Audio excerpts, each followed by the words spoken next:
Sensation, le MAG.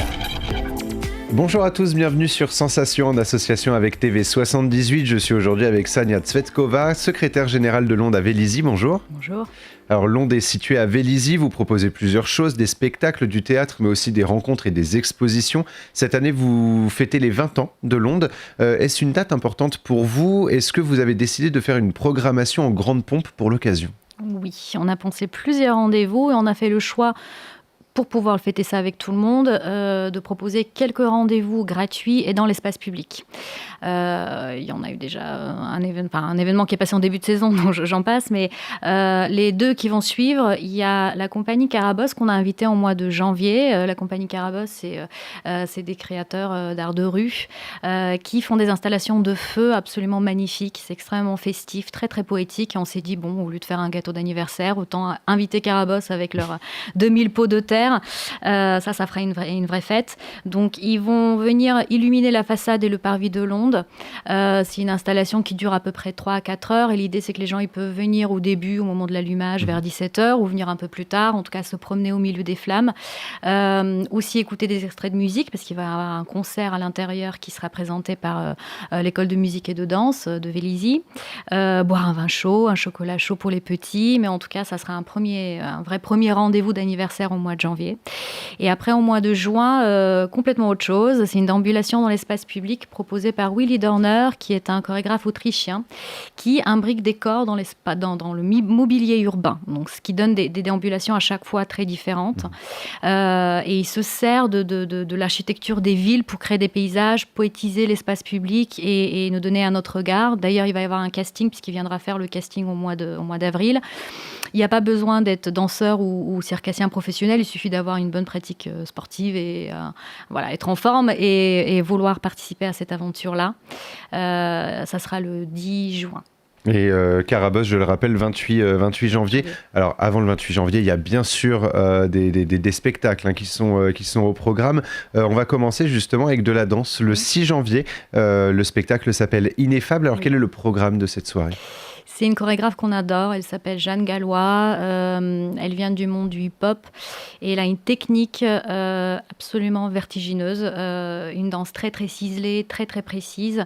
Et pour ce spectacle, elle a créé à l'issue d'une retraite en silence de 2 mois, dans un but spirituel. Donc elle nous emmène dans une quête spirituelle.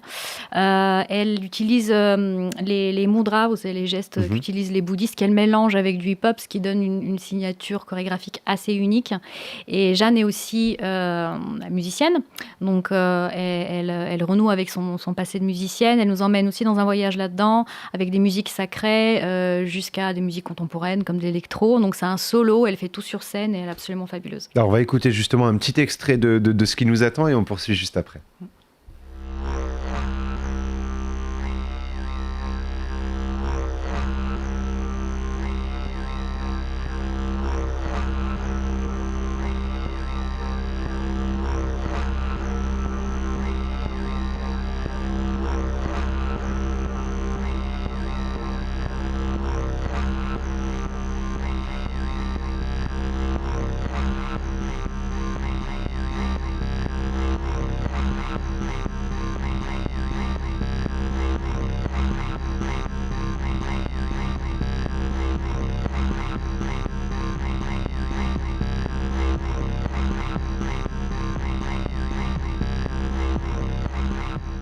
Ineffable à découvrir le 6 janvier et les 12 et 13 janvier, la compagnie Les Chiens de Navarre jouera sur la scène de l'Onde avec le spectacle La vie est une fête. Alors dites-nous un peu plus sur ce spectacle. Oui, on continue la fête. Là, ça va être plutôt de la folie, parce que Les Chiens de Navarre, c'est une vraie claque à chaque fois. C'est les rebelles du théâtre contemporain. C'est un collectif qui existe maintenant depuis 2005, mené par le metteur en scène Jean-Christophe Meurice. Et c'est des vrais rebelles, quoi. Enfin, ils ont une écriture collective au plateau à chaque fois et ils n'ont pas peur de tout montrer, de tout dire. Faut mettre ces subtilités de côté quand on va voir un de leurs spectacles. C'est des vraies claques, mais ça fait du bien parce que c'est un humour qui est très acide, très corrosif, mais c'est des spectacles très libérateurs aussi. Donc là, ils nous emmènent dans les urgences d'un hôpital psychiatrique. parce que c'est un des seuls endroits où on reçoit H24, peu importe de l'âge, de l'origine, de la nationalité des gens. Finalement, ce petit monde qui est coupé de toute civilisation, pour eux, représente un vrai sas d'humanité. Et pour les citer, oui, on va devenir fou, mais il n'y a rien de plus humain que la folie. C'est une phrase pas mal, vous voyez, j'étais à fond dedans. De la musique le 15 janvier avec Sergueï Prokofiev et l'Orchestre National d'Île-de-France. Alors qu'est-ce qui attend le public pour cette soirée ?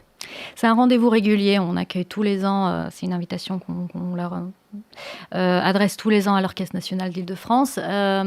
Là, c'est une œuvre assez monumentale de Sergueï Prokofiev, qui s'inspire de Ivan IV, connu comme Ivan le Terrible, qui a été le premier tsar à unifier les terres russes.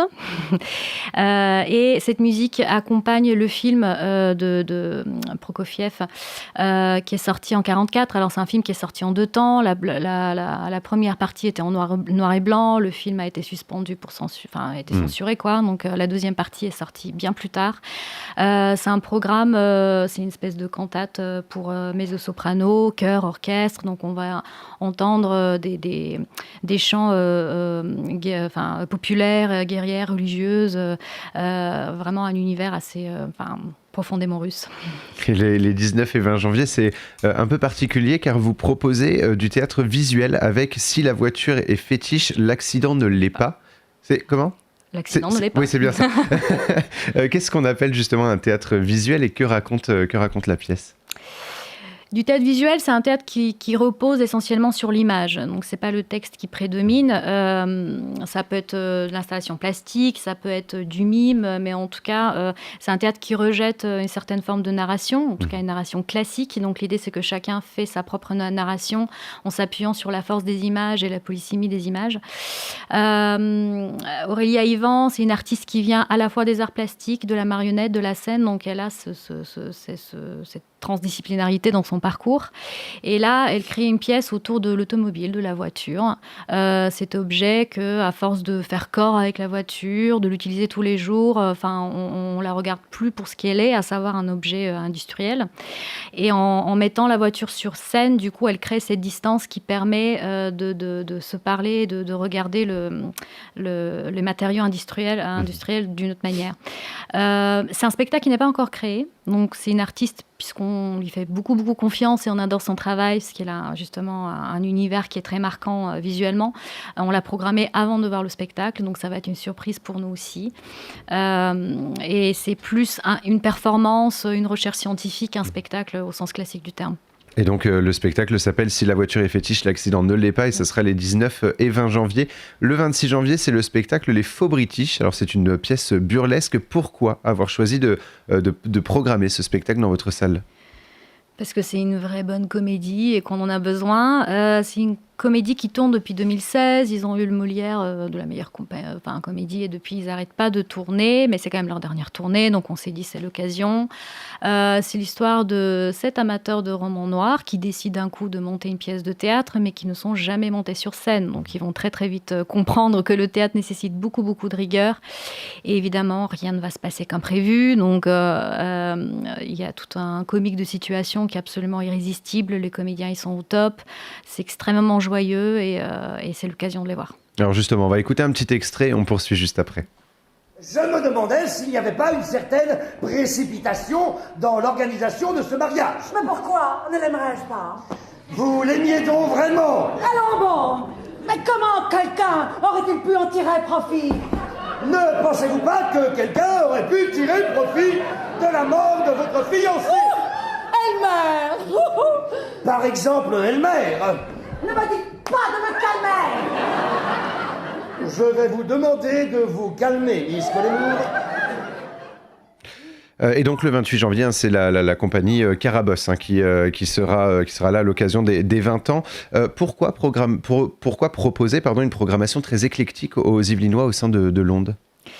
Alors, on reste un théâtre de ville, on est un lieu qui a pour vocation justement de s'adresser à tous les publics, ce qui suppose une vraie diversité au niveau des disciplines et des esthétiques accueillies. Alors, c'est vrai qu'on est plus connu pour programmer de la danse, puisqu'on est scène conventionnée danse depuis 4 ans, et pour défendre les arts plastiques.